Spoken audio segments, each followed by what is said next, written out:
sempre vão brigar por títulos, enfim. Mas vocês esperavam que, após a Copa América, tão rapidamente o time fosse evoluir da maneira que evoluiu?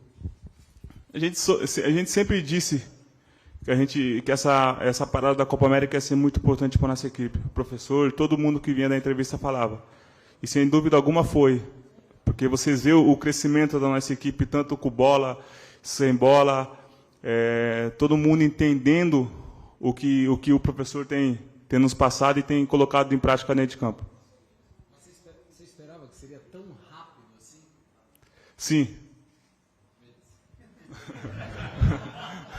Foi claro, foi claro.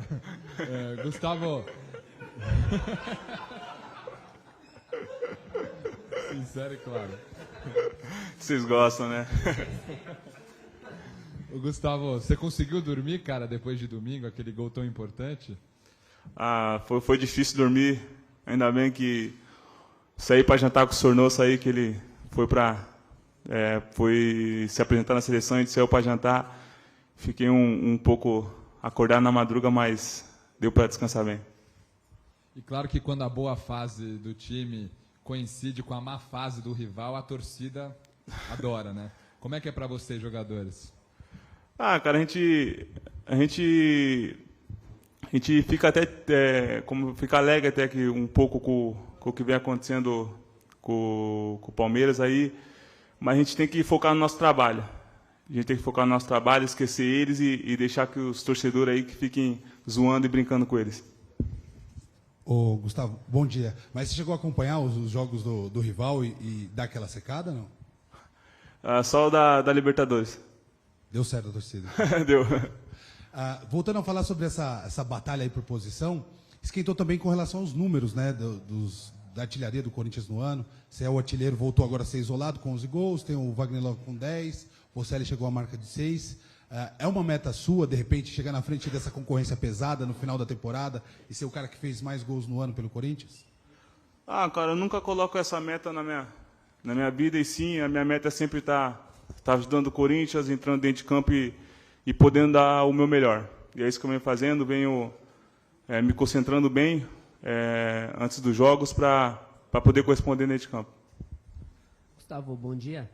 O fato de ter uma vaga distância nos jogos da Copa Sul-Americana, de uma fase para outra, facilitou com que a equipe esteja focada 100% no brasileiro e na competição, com chance real de título nas duas? Sim, porque a gente tem mais dia de descanso. Como vocês puderam ver, esse último jogo a equipe sentiu o cansaço do jogo de quinta-feira, porque a gente teve pouco tempo para descansar.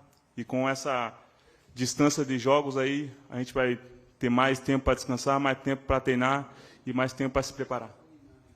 Gustavo, bom dia. O Corinthians, nos últimos anos, tem como principal marca a defesa muito sólida. E, mais uma vez, esse ano tem a melhor defesa do campeonato. São 9 gols sofridos só em 17 jogos.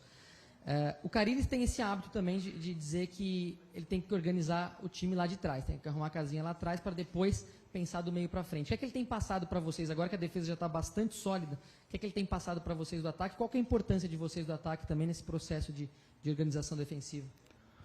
Cara, o que ele passa é que a marcação começa a estar da frente, né? Todo mundo se ajudando. Como nossos companheiros de trás ajudam a gente lá na frente a fazer gol, então a gente também tem que ajudar eles a marcar e a gente tem conseguido fazer isso bem. O Carille disse na coletiva dele, no finalzinho da coletiva, uma coisa assim bem interessante, que o Corinthians está no páreo, sim. O treinador falando isso é uma coisa que deve estar sendo conversado com o grupo, ele deve estar passando isso para vocês. Como é que você vê ele vir a público assim e dizer claramente que o Corinthians está no páreo? A gente sempre foi bem claro, né? Todos os campeonatos que o Corinthians entra para disputar, a gente entra para brigar pelo título. E esse ano não está sendo diferente, a gente já conquistou uma, estamos bem perto de conquistar outra e a gente não vai deixar de disputar esse brasileiro. Então a gente vai, enquanto houver chance, a gente vai estar na briga. Ô Gustavo, até ainda sobre esse tema, né? Os dois primeiros hoje são times que têm características ofensivas com técnicos ofensivos. O Corinthians é um time que gosta de atuar bastante na defesa, se defender muito bem e acertar o erro do adversário. Você acha que o Corinthians tem time, potencial e jeito de jogar para bater Flamengo e Santos? Tem sim. Se vocês pegarem os nossos números dos jogos, o quanto a gente tem finalizado, o quanto a gente tem buscado gols são muito grandes. Então a gente não só se defende. A gente joga para frente, a gente ataca também, mas infelizmente a bola tá entrando pouco. Ô Gustavo, queria que você falasse agora com o fechamento da janela, né? Se você realmente recebeu alguma proposta para sair, você pensou que poderia sair, como é que foi esse tempo aí de janela aberta? E se você imagina que vai ficar no Corinthians mesmo até o final do ano? Até o final do ano não, eu tenho um contrato com ele até 2022 e vou procurar ficar aqui. Estou focado, sondagem teve sim, mas proposta procuro, achou que não teve nenhuma. Até em cima disso, Gustavo, tudo bem? Pelo fato dos outros atacantes do clube serem bem mais velhos que você acha mais experientes, vamos dizer assim. Isso é experiente, chamar de velhos com bravo. Não, experiente. Você tem quase 10 anos a menos. Você acha que isso facilita, de repente, você ficar? Você sente que o seu caminho futuramente vai ser mais tranquilo, até aqui no Corinthians, a longo prazo?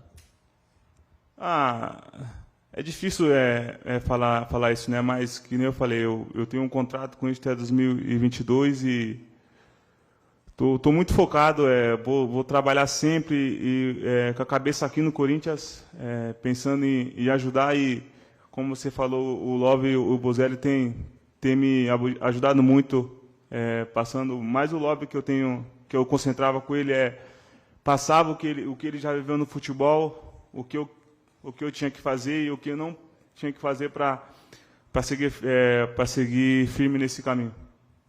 Pelo fato de você estar na época da proposta como terceiro reserva, você pensou que seria talvez melhor ir para a Europa?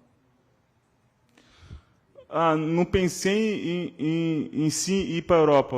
Que nem eu falei, eu estava um pouquinho triste, estava um pouquinho chateado. Esse gol elevou a minha autoestima. Mas o Love sempre vinha falar comigo para mim não ficar assim, para mim procurar continuar trabalhando que quem trabalha Deus ajuda. Então eu continuei trabalhando e sabia que ia acontecer de ter a oportunidade de aparecer para mim provar o meu valor aqui dentro. E uma dúvida técnica, a diferença sua para o Love é clara, de jogo, né, de característica de jogo. Qual a diferença de característica sua para o Bocelli, que você pensa, por favor? O Bocelli é um centroavante mais, como posso te dizer, ele tem um poder de finalização, de controle de bola melhor que o meu e o do Love. Acho que isso é o que diferencia as nossas características.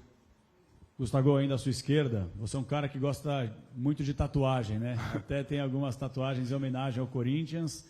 E você fez um gol histórico no último domingo. Você já conseguiu administrar toda a situação, a repercussão e pense em fazer uma tatuagem em relação ao gol histórico que você marcou no último domingo? Então, nem caiu a ficha do quanto foi importante esse gol para mim, quanto foi importante esse gol para a história do Corinthians. Não pensei ainda não em fazer tatuagem. A minha mulher está um pouquinho brava comigo, então vou dar uma segurada. E uma outra situação, você começou muito bem a temporada, né? No Campeonato Paulista, fazendo gol todo jogo, e você teve uma lesão muito séria contra o São Bento. E aí alguns torcedores, quando você começou a retornar, ficaram preocupados em relação ao seu desempenho mais físico do que técnico, porque a gente, observando de longe, não estava a mesma coisa. Você ainda sente qualquer coisa em relação àquela lesão séria que você teve contra o São Bento, Gustavo? Não, graças a Deus estou bem saudável e não sinto dores, não sinto incômodo algum. Gustavo, tudo bem? Bom dia. Esse próximo jogo é sábado às 11 da manhã, né? É um horário um pouco diferente. Queria que você falasse como que é a preparação de vocês para esses jogos mais cedo. Vocês têm que acordar mais cedo, obviamente. Alimentação. Você gosta desses jogos a esse horário? Cara, eu mesmo particularmente não gosto de acordar cedo. Mas tive essa experiência uma vez, que foi contra o Inter. É diferente, porque muitos de nós não gostam de acordar cedo para tomar café, então tem que acordar cedo, tem que se alimentar bem uma noite anterior para não correr risco de cansar, de machucar no jogo. Gustavo, mais uma aqui, por favor. Você falou que a Mayara tá brava por causa das tatuagens, é isso? Por causa da tatuagem, ela falou que não é para me fazer, não.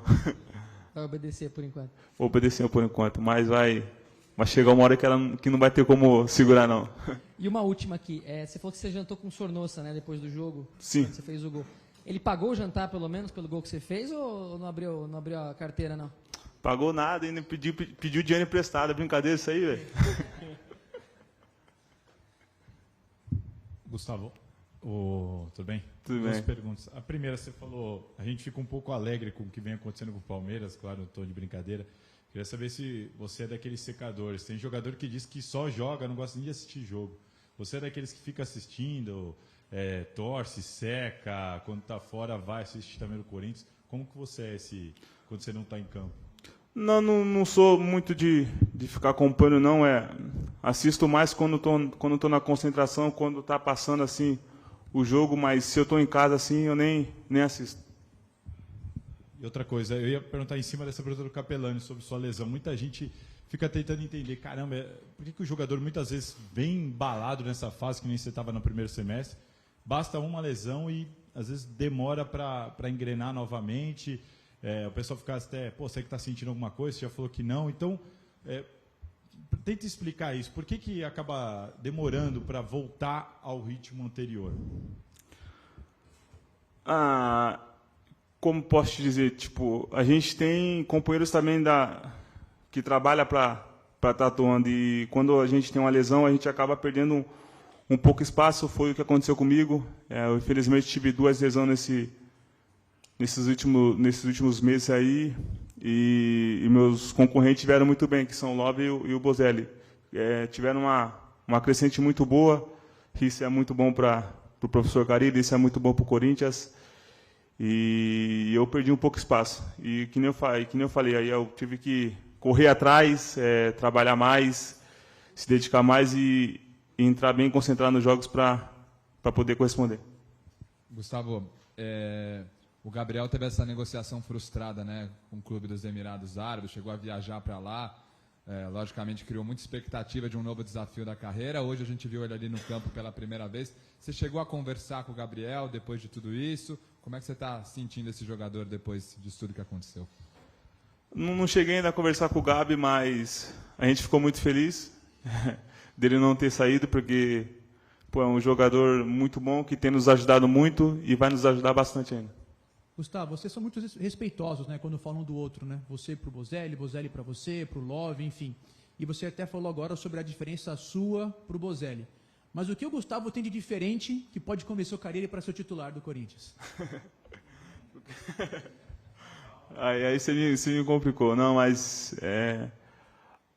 acho que o professor já disse isso. Eu tenho como característica, assim, não aqui no Corinthians, mas em todos os clubes que eu passei, de ser voluntarioso, de ajudar meus companheiros lá atrás, e quando o jogo não está se desenhando para mim, eu procuro ajudar meus companheiros. Então, acho que isso tem de diferente, essa minha parte de querer ajudar meus companheiros lá atrás.